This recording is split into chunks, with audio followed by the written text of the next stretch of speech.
तो हेलो प्यारे दोस्तों, तो आज हम फिर से आप लोगों के लिए साइंस का क्लास 10th का जो है सो वीवीआई ऑब्जेक्टिव लेकर के आ चुके हैं। तो चलिए, इससे पहले भी आप लोगों को ऑब्जेक्टिव सीरीज आप लोग को हमारे चैनल पे 5 बजे पीएम में डेली मिल रहा होगा। तो चलिए आज हम फिर से डिस्कशन करते हैं साइंस का ऑब्जेक्टिव। देखिए, मेरा पहला क्वेश्चन क्या है, चालनी नलिकाएं पाई जाती है। तो चालनी नलिकाएं कहाँ पाई जाती है? तो फ्लोएम में पाई जाती है। कहाँ पाई जाती है?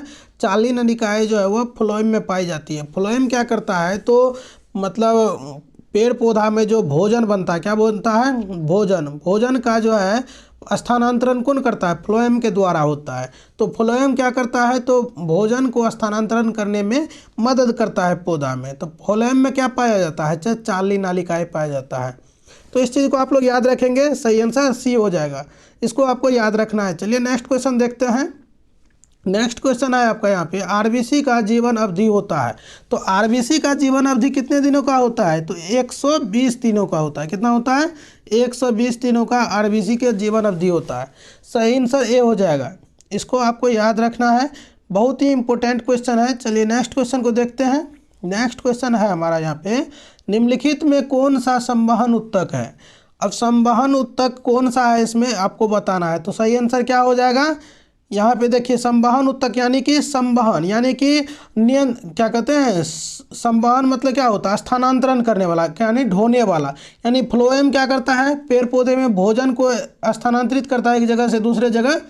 और जाइलम क्या करता है? तो जाइलम का काम क्या होगा? ये जल को जो है सो पेड़ पौधे में जड़ से लेकर के पत्तियां तक पहुंचाने का काम करता है। तो सही आंसर जाइलम भी होगा और फ्लोएम भी होगा। संवहन उत्तक में दो उत्तक आते हैं, फ्लोएम उत्तक होता है और एक जाइलम उत्तक होता है।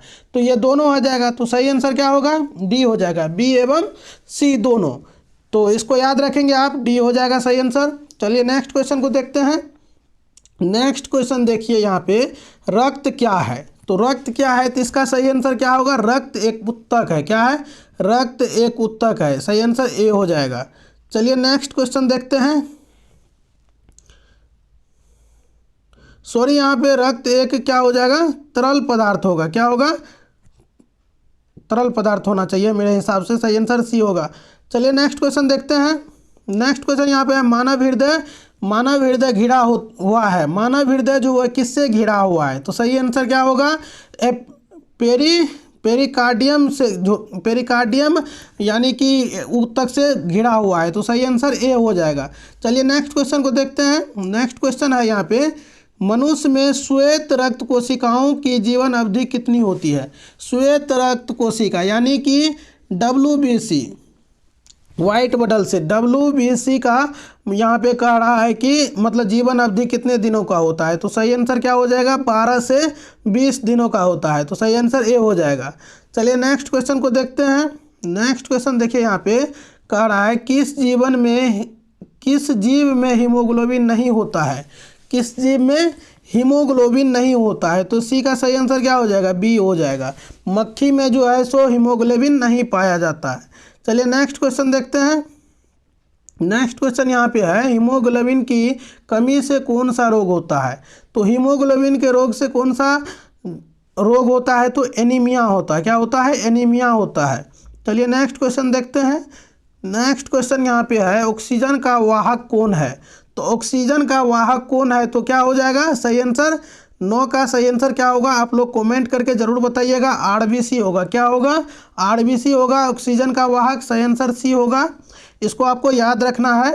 चलिए नेक्स्ट क्वेश्चन देखते हैं। रुधिर चाप नियंत्रण होता है। तो रुधिर चाप नियंत्रण किससे होता है? तो वो एड्रिनल द्वारा होता है। एड्रिनल द्वारा रुधिर चाप नियंत्रित होता है। चलिए नेक्स्ट क्वेश्चन देखते हैं। नेक्स्ट क्वेश्चन यहाँ पे है, खुला परिसंचरण तंत्र किसमें पाया जाता है? तो खुला परिसंचरण तंत्र किसमें पाया जाता है? तो इस चीज़ को आपको याद रखना है। इस कौन चीज़ में होगा? कॉकरोच में होगा। कहाँ होगा? कॉकरोच में जो है सो खुला परिसंचरण तंत्र पाया जाता है। सही आंसर बी होगा। चलिए नेक्स्ट क्वेश्चन देखते हैं। नेक्स्ट क्वेश्चन यहाँ पे है, मानव हृदय में कितने कोष्ठ होते हैं? मानव हृदय में कितने कोष्ठ होते हैं? तो 4 कोष्ठ होते हैं। कितने कोष्ठ होते हैं? 4 कोष्ठ होते हैं। इस तरह का मानव हृदय होता है, उसमें क्या होता है? 4 कोष्ठ होता है।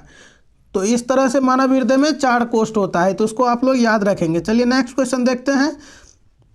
नेक्स्ट क्वेश्चन है स्टोमेटा के खुलने और बंद होने की क्रिया को कौन नियंत्रित करता है। तो स्टोमेटा को खुलने और बंद होने के कौन नियंत्रित करता है, तो ये द्वार कोशिका का काम होता है। किसका काम होता है? द्वार कोशिका का।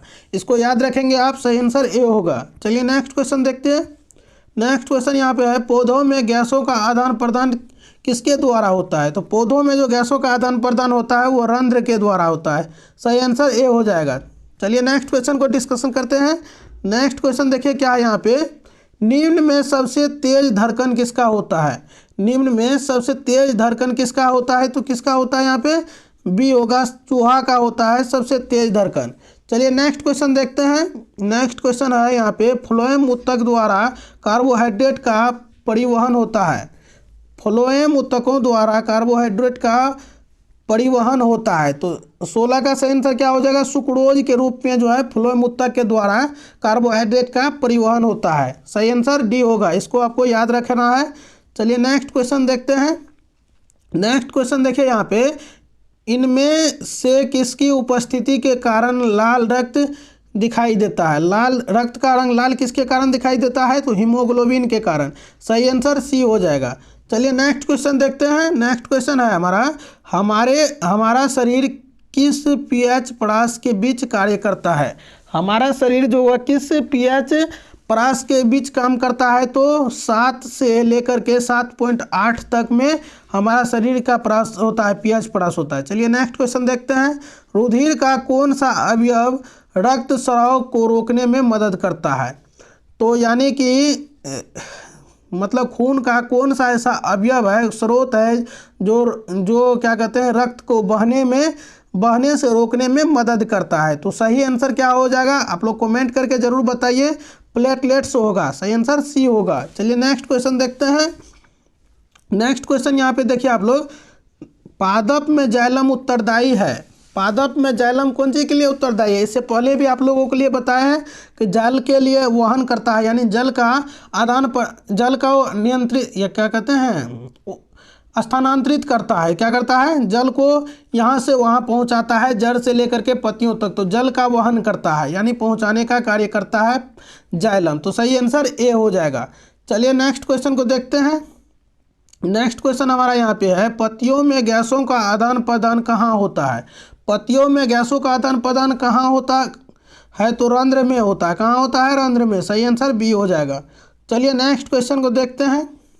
नेक्स्ट क्वेश्चन देखिए यहाँ पे, हृदय से रक्त यानी रुधिर को संपूर्ण शरीर में चाप किया जाता है। तो हृदय से जो है सो कहाँ से, हृदय में किस, संपूर्ण शरीर में हृदय से किस भाग द्वारा जो है सो रक्त को पंप किया जाता है। तो सही आंसर क्या हो जाएगा, नीले के द्वारा। नीले के द्वारा जो है सो हृदय से शरीर के संपूर्ण भाग में रक्त को जो है सो मतलब पंप किया जाता है। तो सही आंसर बी हो जाएगा, आप लोग इसको याद रखेंगे।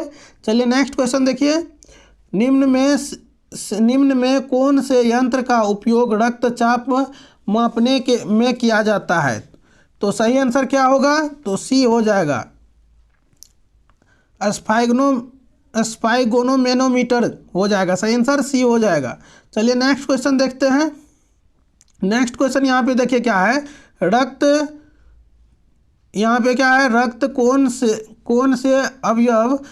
का कौन से अवयव घायल स्थान से रक्त स्राव के मार्ग को रक्त का थक्का बनाकर अवरुद्ध करता है। यानी कि रक्त बहने से कौन सा ऐसा अवयव है रक्त में जो वो थक्का बनाने में यानी मदद करता है। तो क्या हो जाएगा, प्लेटलेट्स हो जाएगा। सही आंसर सी हो जाएगा। चलिए नेक्स्ट क्वेश्चन को देखते हैं। नेक्स्ट क्वेश्चन यहाँ पे देखिए, पादप में फ्लोएम उत्तरदायी है।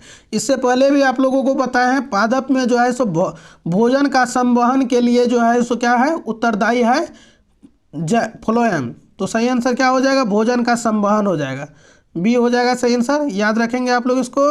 चलिए नेक्स्ट क्वेश्चन देखते हैं। नेक्स्ट क्वेश्चन है, रक्त का थक्का बनाने में सहायक होता है। तो रक्त का थक्का बनाने में कौन सहायक होता है। सही आंसर क्या हो जाएगा, रक्त विषाणु। क्या हो जाता है, रक्त विषाणु।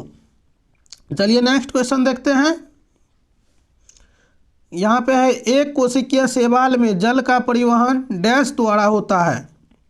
एक कोशिकीय शैवाल में जल का परिवहन किसके द्वारा होता है, तो विसरण के द्वारा होता है। सही आंसर भी हो जाएगा। चलिए नेक्स्ट क्वेश्चन देखते हैं। मानव हृदय का औसत प्रकुंचन दाब है लगभग, यानी कि मानव हृदय का जो प्रकुंचन दाब है वो कितना है, तो 120 mm पर HG है। क्या है, 120 mm पर HG।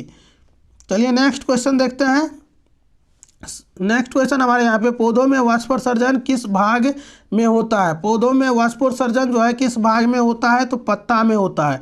सही आंसर सी हो जाएगा। चलिए नेक्स्ट क्वेश्चन देखते हैं।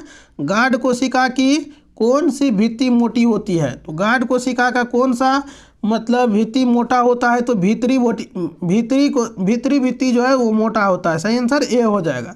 चलिए उम्मीद करते हैं कि आप लोगों को ये सारा ऑब्जेक्टिव अच्छा लगा होगा। आप लोग कमेंट करके ज़रूर बताइएगा कि आप लोगों का कितना ऑब्जेक्टिव इसमें सही हुआ है। तो आप लोग हमारे चैनल पे 5 बजे डेली जुड़िए, जहाँ पे आप लोगों का ऑब्जेक्टिव का जो है सो सीरीज कराया जा रहा है। तो वहाँ जुड़ेंगे तो आप लोगों को बहुत फ़ायदा होगा। आप लोग अगर चैनल को अभी तक सब्सक्राइब नहीं किए हैं तो सब्सक्राइब ज़रूर कर लीजिएगा, वीडियो को लाइक करिएगा, अपने नज़दीकी दोस्तों के साथ शेयर भी कीजिएगा।